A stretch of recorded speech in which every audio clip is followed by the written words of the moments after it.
முளைக்கதிரைக் குறுங்குடியுள் முகிலை மூவா மூவுலகும் கடந்தப்பால் முதலாய் நின்ன அளப்பரிய ஆரமுதை அரங்கம் மேய அந்தணனை அந்தணர்தம் சிந்தையானை விளக்கொளியை மரதகத்தைத் திருத்தண்காவில் வெக்காவில் திருமாலைப் பாடக் கேட்டு வளர்த்ததனால் பயன் பெற்றேன் வருகவென்னு மடக்கிளியைக் கைகூப்பி வணங்கினாளே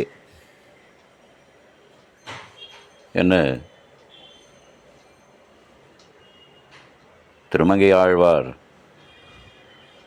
பெண் பாவனையிலே திருநெடுந்தாண்டகத்தில் இப்பாசுரத்தை பரகால நாயகியாக தன்னை பாவித்து கொண்டு அருளிச் செய்கின்றார்.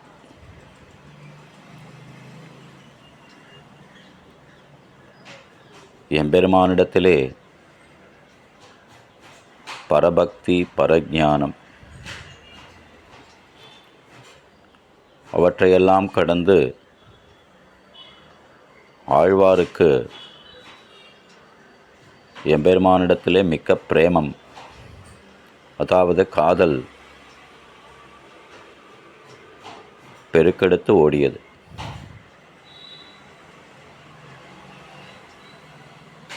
அது பரமபக்தி என்ன பக்தியானது முக்தின நிலையாக காண்பிக்கப்படுகின்றது. அந்த பரமபக்தி என்னும் நிலையானது பக்தி பாரவசியம் என நம்முடைய பூர்வர்களாலே நிர்வகிக்கப்படுகின்றது. பரமபக்தி அல்லது பக்தி பாரவசியம் என்பது எம்பெருமானிடத்திலே கிளர்ந்தெழுந்த பிரேமம் காமம் என காட்டப்படுகின்றது. அப்படி பக்தியானது முத்தின நிலையை அடைந்து பரமபக்தி என ஆகிவிட்டால்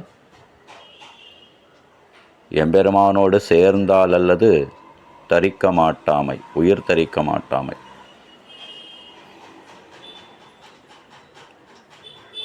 வாடினேன் வாடி வருந்தினேன் என்ன எம்பெருமானால் மயர்வர மதிநலம் அருளப்பெற்ற திருமங்கையாழ்வார் எம்பெருமான் உகந்து அருளின பல நிலங்களில் சென்று அவனை வணங்கி அவனுக்கு பலவாறாக மங்களாசாசனங்கள் அருளி செய்திருக்கின்றார். அவையெல்லாம் பக்தி பெருக்கெடுத்து அருளி செய்யப்பட்ட விஷயங்கள். திருமங்கையாழ்வார் அருளி செய்தது 6 திவ்ய பிரபந்தங்கள். பெரிய திருமொழி, திருக்குறுந்தாண்டகம், சிறிய திருமடல், பெரிய திருமடல், திருவழுக்கூற்றிருகை மற்றும் திருநெடுந்தாண்டகம். ஆக 6 பிரபந்தங்களிலே திருநெடுந்தாண்டகமானது சரம பிரபந்தம், அதாவது கடைசி பிரபந்தமாகும். திருநெடுந்தாண்டகத்திலே முதல் 10 பாசுரங்கள் 30 பாசுரங்களை கொண்ட திவ்ய பிரபந்தமான திருநெடுந்தாண்டகத்திலே முதல் 10 பாசுரங்கள் ஆழ்வார் தானான தன்மையில், அதாவது ஆண் பாவனையில் அருளி செய்த விஷயங்களாகும். பாசுரம் 11 தொடங்கி 20 ஈராக 10 பாசுரங்கள் ஆழ்வார் பெண் தன்மையை எய்தி எம்பெருமானிடத்தில் கொண்டிருந்த காதல், அந்த காதலை தன்னால் பேச இயலாத அளவிற்கு ஆழ்வார் தானும் மோகித்து கிடந்தார். ஆகையால் ஆழ்வாரே பெண் பாவனையில் ஒரு பெண்ணினுடைய தாயாக 10 பாசுரங்களை 11 தொடக்கமாக 20 ஈராக அருளி செய்தார்.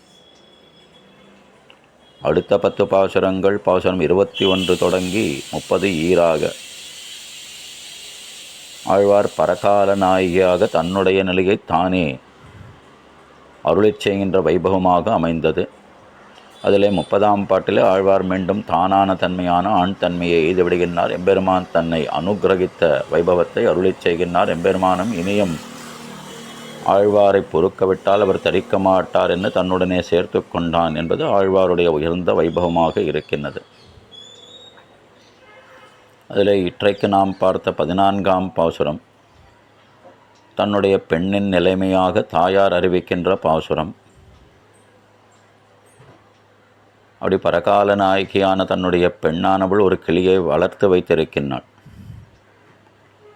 பரகால நாயகியோ எம்பெருமான் தனக்கு முகம் இன்னும் காட்டவில்லை, இன்னும் அவன் முகம் காட்டதாலே மிகவும் வாடி கிடக்கின்றாள். அப்படி வாடி கிடக்கின்ற நிலையையும் தாண்டி இனியும் அவன் தனக்கு அருள் செய்யாவிட்டால் தான் முடிந்தே விடுவோம் என்ற நிலையையும் எய்து விடுகின்றாள். ஆகையால் பேசவும் சக்தியற்று மிகவும் குன்றிய நிலையிலே இருக்கின்றாள் பரகால நாயகி. ஆனால் அப்படி பரகால நாயகியானவள் ஒரு கிளியை வளர்த்து வைத்திருக்கின்றாள் என்று பார்த்தோமே. அந்த கிளிக்கு அவள் பலவாறாக உணவூட்டி இருக்கின்றாள். அது உணவு என்னால் சாதாரண உணவு இல்லை, சாத்வீகமான உணவு. தாரக போஷக போக்கியங்கள், உண்ணும் சோறு பருகு நீர் தின்னும் வெற்றிலையும் எல்லாம் கண்ணன் என்று ஆழ்வார் திருவாய்மொழியிலே அருளி செய்தார். அப்படி அனைத்தும் எம்பெருமானே என்று எம்பெருமானுடைய தாரகமான திருநாமங்கள். அந்த திருநாமங்களையே அந்த கிளிக்கு தாரக போஷக போக்கியங்களாக உணவாக ஊட்டி அதனை வளர்த்து வைத்திருந்தாள். அந்த கிளியும் அத்திருநாமங்களையெல்லாம் நன்கு செவிமடுத்து கிளிப்பேச்சு என்ன சொல்வார்களே, எல்லே இளங்கிளியே என்ன திருப்பாவையிலே பார்க்கின்றோமே. கிளிப்பேச்சானது ஒருவர் சொன்னதை அப்படியே திருப்பிச் சொல்கின்ற விஷயமாகும். அந்த கிளி அந்த திருநாமங்களையெல்லாம் நன்கு பரகால நாயகியிடத்திலே கற்று வைத்திருந்தது. ஆனால் இப்பொழுது பரகால நாயகியானவள் மனத்தாலும் உடலாலும் மிகவும் குன்றிய நிலையிலே இருக்கின்றாள். பேசவும் சக்தியற்று இருக்கின்றாள். கிளிக்கு பயம் வந்தது. எங்கே இவள் முடிந்து விடுவாளோ, எம்பெருமான் இப்படி இவளுக்கு முகம் காட்டாமல் இருக்கின்றானே என அச்சப்பட்டு அவள் தனக்கு கற்றுத்தந்த அந்த திருநாமங்களையே அவளுக்கு ஓதி அவளை உயிர்ப்பிக்கச் செய்தது. இப்படி தான் கற்றுக் கொடுத்த திருநாமங்களை அந்த கிளியானது தனக்கு சொல்லி இப்பொழுது தன்னை உயிர்ப்பிக்க வைத்ததே. அப்படி உயிர்ப்பிக்க வைத்ததற்கு ஒரு காரணம் இருக்கும். எம்பெருமான் அருள் இல்லை என்று நாம் உறுதி பூண்டிருக்க அவன் அருள் உண்டு என்பதை அவனன்றோ இக்கிளியின் மூலமாக நமக்கு காட்டி அருளியிருக்கின்றான். ஆக அப்படி எம்பெருமானுடைய திருநாமங்களை சொல்லி தன்னை உயிர்ப்பித்த கிளிக்கு நன்றி சொல்லும் பாவனையிலே அந்த கிளியை கைகூப்பி வணங்கினாளாம் பரகால நாயகி. அதைத்தான் கடைசி அடியிலே மடக்கிளியை கைகூப்பி வணங்கினாளே அப்படின்னு. என்னத்தினால வணங்கினாள்னா, விளக்குளியை மரதகத்தை திருத்தண்காவில் வெக்காவில் திருமாலை பாடக்கேட்டு வளர்த்ததனால் பயன் பெற்றேன். அந்த கிளிக்கு நல்ல திருநாமங்களையெல்லாம் நான் ஏதோ சொல்லி கொடுத்தேன்.